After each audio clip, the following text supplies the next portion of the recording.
የጌታ ኢየሱስ ክርስቶስ መወለድ የኛ መወለድ መጽሐፍ ቅዱስ ውስጥ ካሉ ትልልቅ በዓሎች የአዲስ ኪዳን በዓሎች አንዱ የጌታ ኢየሱስ መወለድ። በብሉይ ኪዳን ብዙ አይነት በዓሎች አሉ። ቢያንስ ከሰባት አይነት በዓሎች አሉ። የዳስ በዓል አለ፣ የምስጋና በዓል አለ፣ ልዩ የፋሲካ በዓል አለ። በብሉይ ኪዳን ሲከበሩ የነበሩ በአዲስ ኪዳን ደግሞ ጌታ ኢየሱስ ክርስቶስ ከተወለደበት ቀን ጀምሮ ከምናከብራቸው ወሳኝ በዓሎች አንዱ የጌታ ኢየሱስ ክርስቶስ ልደትና የጌታ ኢየሱስ ክርስቶስ ልደት ተራ ልደት አይደለም፣ የኛ ልደትም ነው። የአማኞች ሁሉ ልደት። ጌታ ኢየሱስ ክርስቶስ ሰው ሆኖ ወደ ምድር የመጣበት ህይወት አምላክኛን ለማዳን የወሰነበት ህይወት ነው። ትዝ ካላችሁ እግዚአብሔር አምላክ የሰውን ልጅ በወደቀ ጊዜ ከሴቲቱ የሚወለድ ብሎ ቃል ገብቶልን ነበር።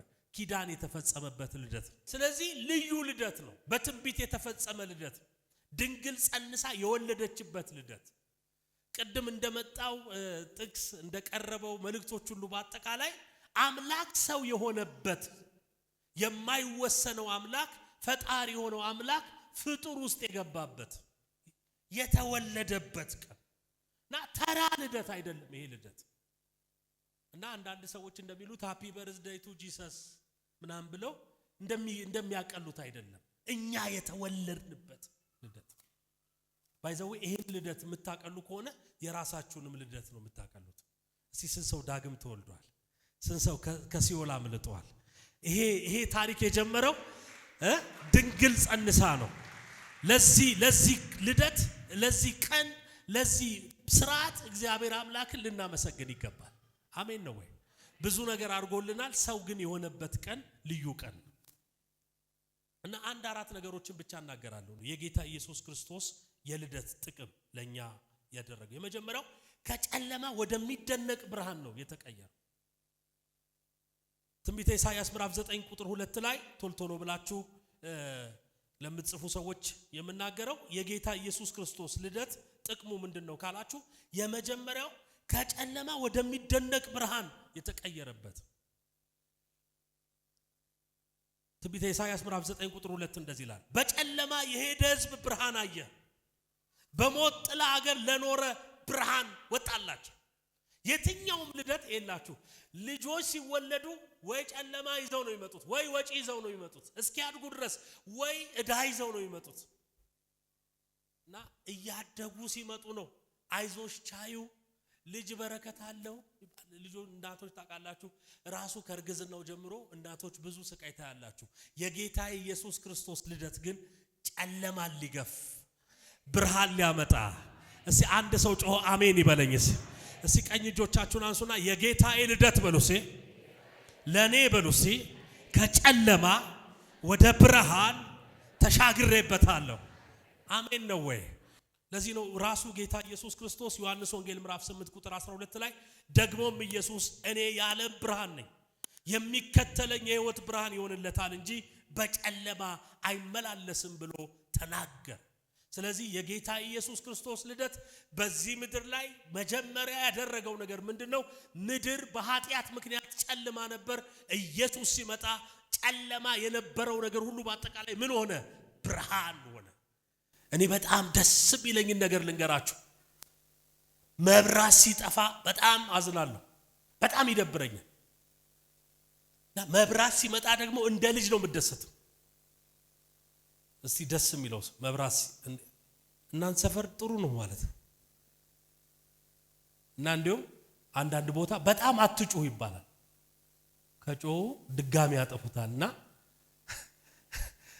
እስቲ ስንት ሰው እስቲ መብራት ሲመጣ ደስ ይለዋል? እስቲ በተለይ ደግሞ ጠዋት ልጆች እህቶች ታውቃላችሁ አይደል? ልጆች ልሸኙ ምሳቃ ልትቋጥሩ ምን ልትሉ ስትሉ ሲጠፋ እንዴት ያስጠላል። ከሰል ማያያዝ አሁን ያለው ነባራዊ ሁኔታ ነው ማለት። ልክ ከሰሉና አያያዛ ጭስ በጭስ ሆናችሁ ልክ ዞር ስትሉ መብራት ቦክ ብሎ ሲበራ እንዴት ደስ ይላል። እንዲህ ነበረ ጠፍቶብን የነበረው። ኃጢአት ህይወታችንን አጥፍቶ ነበር፣ በጨለማ ነበር።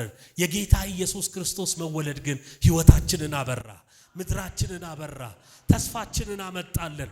እዚህ ብርሃን ውስጥ ነኝ የሚል ሰው ለዚህ ብርሃን ከፍ ያለ እልልታ፣ ከፍ ያለ ጭብጨባ። ስለዚህ የጌታ የኢየሱስ ክርስቶስ ልደት እኛ ዶሮ ምንበላበት ስጋ ምንበላበት የተለየ በምድር ላይ የተለየ ሰርፕራይዝ ምንደረግበት ሴሌብሬት ምናረግበት የሆነ ተራ ነገር አይደለም። የንጉስ መወለድ አይደለም። የጌታ ኢየሱስ ክርስቶስ ልደት ከጨለማ ወደ ብርሃን የተሻገርንበት፣ ከሞት ወደ ሕይወት ያመለጥንበት። ይሄ ብርሃን የገባው ሰው ጮሆ አሜን ይበለኝስ። እስኪ ቀኝ እጆቻችሁን አንሱና ኢየሱስ ተወልዷል በሉ። ድገሙስ፣ ኢየሱስ ተወልዶልኛል በሉ። ለምን እዚህ ምድር ላይ እንድንኖር፣ እዚህ ምድር ላይ በብርሃን እንድንኖር ጌታ ኢየሱስ ክርስቶስ ተወልዶልን። ሁለተኛው ጌታ ኢየሱስ ወደዚህ ምድር የመጣው ሰው ሆኖ የተወለደው ከኃጢአት ባርነት ነፃ ሊያወጣን። የትኛውም ጨዋ፣ የትኛውም ገዳም፣ የትኛውም ዲሲፕሊን የሆነ ሃይማኖት ተቋም ከኃጢአት ባርነት ነፃ ያወጣል። ጨዋው ኃጢአተኛ እንጂ ምን ያደርግ ከኃጢአት ባርነት ነፃ ሊያወጣ ይችላል። የጌታ ኢየሱስ ክርስቶስ ግን መወለድ ከኃጢአት ነፃ አረገ። ድሮ የኃጢአት ባሪያ ነበርን። በአዳም ምክንያት ባሪያ ሆነን ነበር። በክርስቶስ ኢየሱስ ምክንያት ደግሞ ከኃጢአት ባርነት ነፃ ወጥተናል። ከዚህ ባርነት ነፃ ወጥቻለሁ የሚል ሰው አለ? ኃጢአት ላይ ገዛኝ ኢየሱስ ሞቶልኛል፣ ኃጢአት ላይ ገዛኝ ኢየሱስ ተወልዶልኛል የሚል ሰው አለ? ቀኝ እጆቻችሁን አንሱና ጌታን ራሱ እንደዚህ እንለዋለን። ጌታ ኢየሱስ ሆይ በሉሴ፣ አንተ በመወለድህ፣ አንተ ወደዚህ ምድር በመምጣትህ እኔ በሉሴ ከኃጢአት ባርነት ነፃ ወጥቻለሁ። ስለዚህ አመሰግንሃለሁ። ጭብጨባ ለሱ፣ እልልታ ለሱ።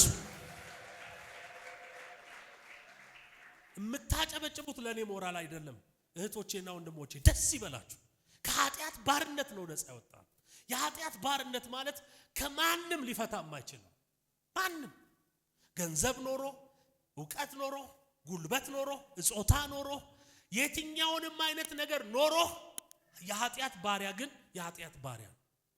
ለኃጢአት ብቻ የተገዛ ማንነት ማለት ነው። ከዚህ ማንነት ነፃ ያወጣን ጌታ ኢየሱስ። ከጌታ ኢየሱስ ሰይጣን ብሏል አንድ ወንድም፣ ከሰይጣን ሪሞቱን ኢየሱስ ወሰደልናል። አሜን አሜን ነው ወይ? አዎ።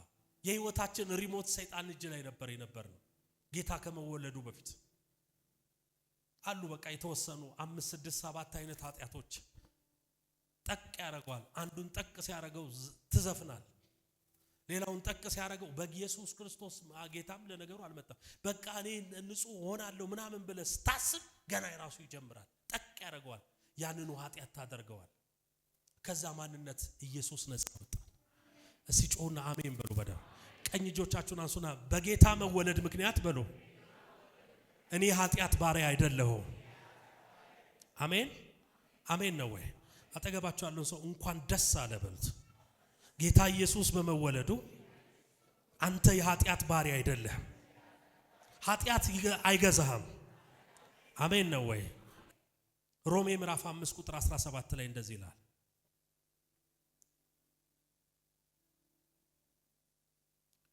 በአንዱ በደል ሞት በአንዱ በኩል ከነገሰ ይልቁንም የጸጋን ብዛትና የጽድቅን ስጦታ ብዛት የሚቀበል በአንዱ በክርስቶስ ኢየሱስ በሕይወት ይነግሳል። እንግዲህ በአንድ በደል ምክንያት ፍርድ ኩነኔ ወደ ሰው ሁሉ እንደመጣ እንዲሁም በአንድ ጽድቅ ምክንያት ስጦታ የሆነው ሕይወት ለማጽደቅ ወደ ሰው ሁሉ መጣ። በአንዱ ሰው አለመታዘዝ ብዙዎች ኃጢአተኞች እንደሆኑ እንዲሁ ደግሞ በአንዱ መታዘዝ ብዙዎች ጻድቃን ይሆናሉ። አሜን። ኃጢአት በማበኩል ገባ ይለናል? በአዳም በኩል። በምን ምክንያት? ባለመታዘዝ ምክንያት። ደግሞ ኢየሱስ ክርስቶስ አብን ታዞ መጣና ያ ሰው እጅ ሁሉ የገባውን ኃጢአት ክርስቶስ ኢየሱስ ስለ ኃጢአታችን ቤዛ ሆነ። በምን ምክንያት? በመወለድ ምክንያት። ማን ነው ጌታ ኢየሱስን የወለደው ብለው አንዳንድ ሰዎች ስለ ኢየሱስ ክርስቶስ ውልደት የተዛባ አመለካከት ያላቸው ሰዎች አሉ። የመጀመሪያው ጌታ ኢየሱስ ክርስቶስ ወደ ምድር ሲመጣ ወይም ደግሞ ሲወለድ በማርያም እናትነት በኩል ሲያልፍ እግዚአብሔርን ወለደች ብለው አንዳንድ ሰዎች ማርያምን ትልቅ ኢየሱስን ትንሽ ያደርጋልና አንድ ሰው እንደዚህ ያለኝ ጌታ ኢየሱስን ተቀበል ብዬ ስለው እናትና ትልቅ አንተ ነህ አይ እናቴ ናት ታዲያ የኢየሱስ ክርስቶስም እኮ እናት ማርያም ትልቁ ናት ስለዚህ እኔ ማርያምን እንጂ የምቀበለው ኢየሱስን አይደለም የኢየሱስ ክርስቶስ መወለድ በማርያም በኩል ሆነ ድንግል ትጸንሳለች ወንድ ልጅ ትወልዳለች እሷ ታዘዘች እሱን ለመውለድ እሱም ደግሞ ታዘዘ እኛን ለማዳን በመስቀል ላይ ታዲያ ከኃጢአት ባርነት ነፃ ያወጣ ነው እኛ ታዘነው ሳይሆን ኢየሱስ ታዞልን አሜን እስቲ ቀኝ እጆቻችሁን አንሱና ኃጢአት አይገዛኝም በሉ ድገም ውስጥ እኔ ነፃ ሰው ነኝ በሉ አሜን ነው ወይ ስለዚህ የኢየሱስ መወለድ በህይወታችን ምን አድርጓል ነፃ አድርጎናል አሜን ጌታ ይባረክ እንግዲህ ካልገባችሁ እየበላችሁ ይገባችሁ አንዳንድ ሰው በባዶ አይገባው ስጋ ቢሏ እዚህ ጋር ኖሮ ምናምን ነው የሚገባው ሮብ ይገባችኋል ጌታ ይባረክ ገብቶሃል ነው ይበሉት አጠገባችኋል ሶስተኛው የጌታ ኢየሱስ መወለድ በእግዚአብሔርና በሰው መካከለኛ ለማግኘት ጌታ ኢየሱስ ክርስቶስ ወደ ምድር የመጣበት ሶስተኛው ምክንያት በእኛና በእግዚአብሔር መካከለኛ የሆነ ፍጹም ሰው እንዲገኝ ሰው ሁሉ ኃጢአትን ሰርቷል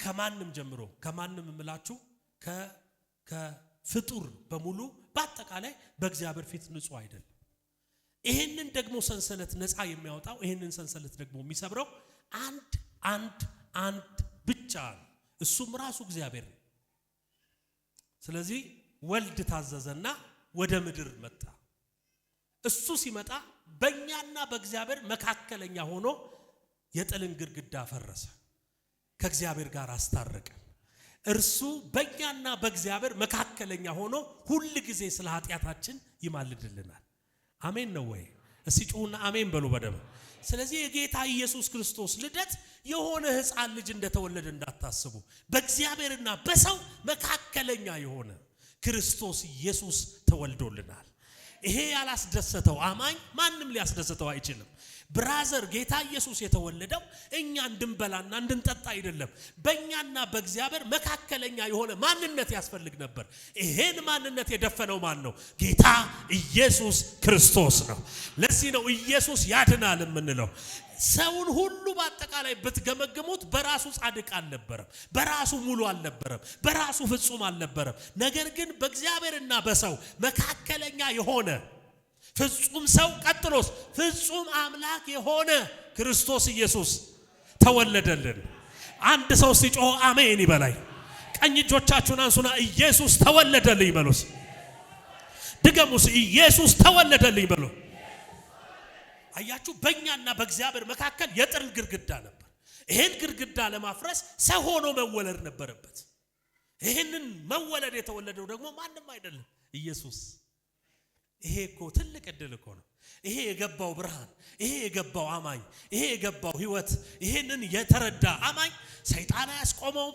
ሁኔታ ያስቆመውም ዓለም ያስቆመውም ኃጢአት ያስቆመውም መካከለኛ ኢየሱስ እስቲ ጩና አሜን በሉ በደም ቀኝ እጆቻችሁን አንሱና ኢየሱስ ክርስቶስ በሉሲ መካከለኛ ነው በሉ ከእኛና ማለት እግዚአብሔር እንዴት መታደል እና ይሄ መካከለኝነትን ደግሞ በደንብ ያልተረዱ አንዳንድ ሰዎች ምን ያደርጋሉ ሌላ መካከለኛ ደግሞ ይጨምራሉ ለምንልን ብለው መካከለኛ ይጨምራሉ ይሄ ልመና እንዲቆም ኢየሱስ ብቻውን ሞተልን ሌላው ጌታ ኢየሱስ የተወለደው አራተኛውን ብቻ ልናገር የእግዚአብሔር ፍቅር ማሳያ ነው እግዚአብሔር ፍቅር ማሳያ ነው እግዚአብሔር ፍቅሩን የገለጠው ጌታ ኢየሱስን ወደ ምድር በመላክ በጣም ለምትወዱት ሰው ዋጋ ትከፍላላችሁ አይደል ለፍቅር ብላችሁ ዋጋ ትከፍላላችሁ ለዚህ ነው ጌታ ኢየሱስ ከዚህ የሚበልጥ ፍቅር ለማንም የለም ነፍሱን ለወዳጆቹ ከመስጠት በውጪ ከዚህ የሚበልጥ ፍቅር ለማንም የለም ስንት ሰው አለ ዛሬ ይሄ ፍቅር የገባው ተወድጃለሁ የሚል ሰው ይላችሁ። የጌታ ኢየሱስ ልደት የፍቅር መገለጫ ነው። ወዶን ነው የሞተልን፣ ወዶን ነው ራሱን የሰጠን። አሜን ነው ወይ? ጌታ ኢየሱስ ተወለደ የምንለው አምላክ ስጋ ለበሰ፣ ለብሶ ወደ ምድር መጣ። ስሙኝ በደንብ ስሙኝ። አንዳንድ እህቶች በጣም ከፍቅር የተነሳ የሀብታም ልጅ ሆኖ የደሃ ልጅ ያገባሉ፣ ምስኪን ልጅ እና ሲኖሩ እንደዚህ ያሉ ነው የሚኖሩት። እኔ እኮ ለፍቅር ብዬ ነው አንተን ያገባሁት እና ራሳቸው በቃ ለፍቅር ዋጋ እንደሚከፍሉ አድርገው ዝቅ ብለው ያስባሉ፣ ያወራሉ። ጌታ ኢየሱስ ክርስቶስ አምላክ ሆኖ ነው ወደ ሰውነት የወረደው። ሰውነት ውስንነት ነው። ሰውነት መዋረድ ነው ለአምላክ። ለኛ ሰውነት ኖርማል ነው፣ ለአምላክ ግን ሰውነት ዜሮ መሆን ነው፣ ባዶ። ያውም ከሰው ደግሞ ራሱን ምን አረገ ይለናል? ባዶ አደረገ። ምን ማለት ነው? ሲሰድቡት፣ ሲገፉት፣ ሲመቱት፣ አንተ አትችልም ሲሉት ዝም ብሎ እየተገረፈ የሚያደርጉትን አያውቁምና ምን በላቸው ይቅር በላቸው ብሎ አምላክ። ስማኝ አንተ ሰው አይደለም፣ ምንድን አምላክ። ከዚህ የሚበልጥ ፍቅር ለማናል? ተወደናል። እግዚአብሔር ስለወደደን ልጁን ሰጥቶናል። አሁን አንዳንድ ሰው የእግዚአብሔርን ፍቅር ከኪሱ ጋር ያወዳድራል፣ ከሚሰራው ስራ ጋር ያወዳድራል። ብትወደኝ ጌታ ሆይ ብለን እንጸልያለን። አንዳንዴ ብትወደኝ ይሄንን አድርግልኝ፣ ብትወደኝ ይሄን ፍጠርልኝ ይላል። እግዚአብሔር ደግሞ ከላይ ሆኖ እንደዚህ ይላል፣ ልጄ ሆይ ስለወደድኩሽ የምወደውን አንድ ልጄን ሰው አድርጌ ልኬልሻለሁ። አጠገባችሁ ያለው ሰው ተወደሃል በሉት። የማይለወጥ ፍቅር አለ በሉት። እግዚአብሔር ወዶሃል በሉት። በዚህ ፍቅር የሚተማመን ሰው፣ በዚህ ፍቅር የሚተማመን ሰው ለዚህ ጌታ እልልታ፣ ጭብጨባ። ከዚህ በላይ እስቲ ከዚህ በላይ አገልግሎት የፍቅር ምልክት ነው። ምንም ነገር የፍቅር ውጤት ነው። ዛሬ እኛ ሁሉ በአጠቃላይ ያለን ተወደን እኮ ነው። በቃ የመጨረሻው ነው። ከዚህ ውጪ ሌላ ምን አለ? ምንም። እኛ የፍቅር ውጤት ነው። እግዚአብሔር ወዶን እዚህ ምድር ላይ ሰበሰበን። አሜን። አንዳንድ ሰዎች እንደዚህ ይላሉ፣ አንተ የትኛው ጽድቅ ነው? የትኛው ገዳም ሄደ ነው? የትኛው ቦታ ሄደ ነው? እስቲ ንገረኝ፣ ምን አድርገ ነው ይላሉ። ለካ የእግዚአብሔር ፍቅር ምንም ሳናደርግ ነው በባዶ የወደደን። አሜን ነው ወይ? ለወደደን ጌታ፣ ላፈቀረን ጌታ፣ ሰው ሆኖ ለተወለደልን ጌታ ከዚህ በላይ እልልታ